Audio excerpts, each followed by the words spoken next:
নমস্কাৰ বন্ধুসকল, আজিকালি বেছিভাগ মানুহৰেই এক কমন স্বাস্থ্য সমস্যা হৈছে গেছৰ সমস্যা। গেছৰ সমস্যা ইমানেই বেছি হৈছে যে প্ৰতিটো পৰিয়ালতে এজনকৈ হ'লেও এই গেছৰ সমস্যাত ভুগি থকা মানুহ আছে। গেছৰ সমস্যা হ'লে দেখা দিয়া লক্ষণবোৰ হৈছে টেঙা উগাৰ হোৱা, পেটৰ বিষ হোৱা, এনেধৰণৰ লক্ষণে দেখা দিয়ে। আৰু এনেধৰণৰ লক্ষণে দেখা দিলে বেছিভাগ মানুহে কি কৰে, ফাৰ্মাচীৰ পৰা গেছৰ টেবলেট কিনি আনি নিয়মিতভাৱে সেৱন কৰে। আৰু এনেদৰে নিয়মিতভাৱে সেৱন কৰিলে মানুহে অস্থায়ীভাৱে হ'লেও বা কিছু সময়ৰ বাবে হ'লেও এই গেছৰ সমস্যাৰ পৰা ৰেহাই পায়। কিন্তু কথাটো হৈছে গেছৰ সমস্যাত এনেদৰে নিয়মিতভাৱে গেছৰ টেবলেট খোৱাৰ ফলত আচলতে গেছৰ সমস্যাটোৰ পাৰ্মানেণ্ট চলিউশ্যন বা পাৰ্মানেণ্টলি সমাধান কেতিয়াও নহয়। বৰঞ্চ এনেদৰে টেবলেট খোৱাৰ অভ্যাসৰ ফলত এই গেছৰ সমস্যাটো দিনক দিনে বেছি হৈ যায়।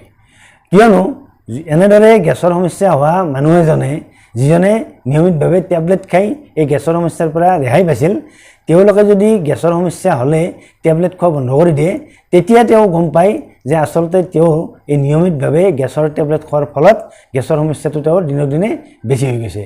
আৰু এনেদৰে গেছৰ টেবলেট খোৱাৰ ফলত এটা সময়ত গেছৰ সমস্যাটোই গুৰুতৰ ৰূপ ধাৰণ কৰিব পাৰে।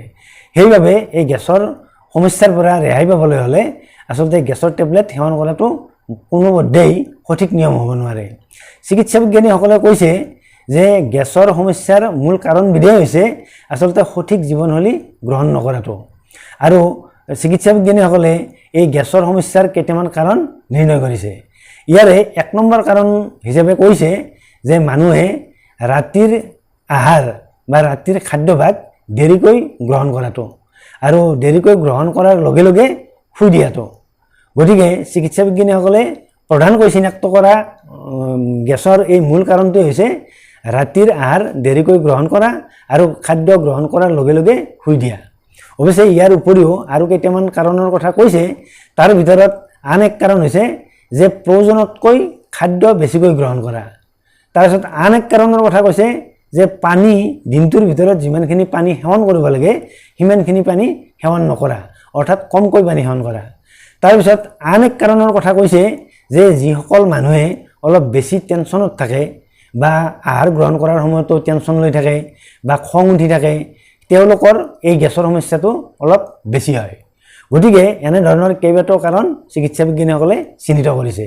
আৰু আমি যদি এই কাৰণবোৰ আমাৰ জীৱনশৈলীৰ পৰা এৰাই চলিব পাৰোঁ, তেতিয়া নিশ্চিতভাৱে আমি গেছৰ সমস্যাৰ পৰা আৰাম পাব পাৰোঁ আৰু গেছৰ সমস্যাক আমি চিৰবিদায় দিব পাৰোঁ। এতিয়া কথাটো হৈছে আমি আমাৰ জীৱনশৈলীৰ সম্পূৰ্ণ পৰিৱৰ্তন কৰা বা আটাইকেইটা কাৰণ আমি বাদ দিব পৰাটো একেবাৰে সহজ কথা নহয়। কিন্তু আমি ইয়াৰে মুখ্য কাৰণটো, যিটো 1 নম্বৰ কাৰণ উল্লেখ কৰিছিলোঁ যে আমি ৰাতি দেৰিকৈ আহাৰ গ্ৰহণ কৰা আৰু আহাৰ গ্ৰহণ কৰাৰ ঠিক লগে লগে শুই দিয়া, এই কাৰণটো যদি অন্তত আমি কিছু সালসলনি ঘটাব পাৰোঁ, তেতিয়া নিশ্চিতভাৱে আমি গেছৰ সমস্যাৰ পৰা কাইলৈৰ পৰা আমি ৰেহাই পাব পাৰোঁ। গতিকে আমি গেছৰ সমস্যাৰ পৰা ৰেহাই পাবলৈ হ'লে আমি 1 নম্বৰ কাৰণটো, অৰ্থাৎ আমি দেৰিকৈ আহাৰ গ্ৰহণ কৰি লগে লগে শুই দিয়া এই যিটো নিয়ম আমাৰ জীৱনশৈলীৰ, এই নিয়মটো অন্তত কিছু সালসলনি কৰি ল'ব লাগিব। তেতিয়া নিশ্চিতভাৱে আমি কাইলৈৰ পৰা গেছৰ সমস্যাৰ পৰা আমি ৰেহাই পাব পাৰোঁ। আচলতে খাদ্য গ্ৰহণৰ লগত সূৰ্যৰ পোহৰৰ এক সম্পৰ্ক জড়িত হৈ থাকে। সেইবাবে ৰাতি যিমান দেৰিলৈকে আহাৰ গ্ৰহণ কৰা হয় সিমানেই আমাৰ হজমৰ প্ৰক্ৰিয়াত গণ্ডগোল হয়। গতিকে আমি সূৰ্য মাৰ যোৱাৰ পাছতে, অৰ্থাৎ বেলি ডুব যোৱাৰ পাছতে, মানে ঠিক 7 বজাৰ লগে লগে আমি ৰাতিৰ আহাৰ গ্ৰহণ কৰিব লাগে। আৰু ৰাতিৰ আহাৰ গ্ৰহণ কৰাৰ অন্ততঃ 2 ঘণ্টা পাছত শুবলৈ যাব লাগে।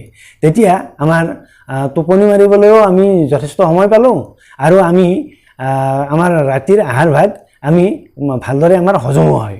গতিকে ৰাতিৰ আহাৰভাগ যেতিয়া ভালদৰে হজম হ'ব আৰু আমি শুবলৈ যথেষ্ট আমি সময় পাম, তেতিয়া নিশ্চিতভাৱে আমি গেছৰ সমস্যাত ভুগিব লগা নহয়। গতিকে বন্ধুসকল, আপোনালোকে যদি এই গেছৰ সমস্যাত ভুগি আছে, তেনেহ'লে আপোনালোকে এই ৰাতিৰ আহাৰ 7টাৰ পৰা 7:30টাৰ ভিতৰত গ্ৰহণ কৰাৰ ব্যৱস্থা কৰক আৰু আহাৰ গ্ৰহণ কৰাৰ অন্ততঃ 2 ঘণ্টা পাছত শুৱা প্ৰক্ৰিয়া আৰম্ভ কৰক। তেতিয়া নিশ্চিতভাৱে আপোনালোকে কাইলৈৰ পৰা এই গেছৰ সমস্যাৰ পৰা ৰেহাই পাব বুলি আশা কৰিব পাৰি। আশা কৰিব পাৰিয়েই নহয়, একেবাৰে নিশ্চিতভাৱে আপোনালোকৰ গেছৰ সমস্যা অহাকালিৰ পৰা নাথাকে।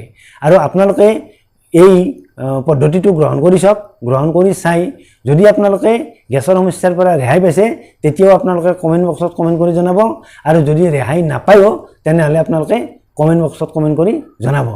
অৱশ্যে গেছৰ সমস্যাৰ পৰা সম্পূৰ্ণৰূপে ৰেহাই পাবলৈ হ'লে আমি উল্লেখ কৰা অন্যান্য কাৰণকেইটাও আমি মানি চলাৰ প্ৰয়োজন। অৰ্থাৎ আমি সঠিক জীৱনশৈলী গ্ৰহণ কৰিলেহে আমি গেছৰ সমস্যাৰ পৰা আমি ৰেহাই পাব পাৰোঁ। আমি আচলতে নিয়মিতভাৱে টেবলেট সেৱন কৰাৰ জৰিয়তে গেছৰ সমস্যাৰ পৰা ৰেহাই পোৱাটো সম্ভৱ নহয়। গতিকে বন্ধুসকল, আপোনালোকে যদি আজিৰ ভিডিঅ'টোত কোৱা কথাখিনি মানি চলি উপকৃত হোৱা বুলি ভাবে তেনেহ'লে ভিডিঅ'টোত লাইক এটা কৰিব, লগতে আপোনালোকে আমাৰ চেনেলটো ছাবস্ক্ৰাইব কৰি থ'বলৈ আপোনালোকক অনুৰোধ জনালোঁ। অন্য এটা ভিডিঅ'ত আপোনালোকক লগ পোৱাৰ আশাৰে আজিলৈ সামৰিছোঁ। ধন্যবাদ।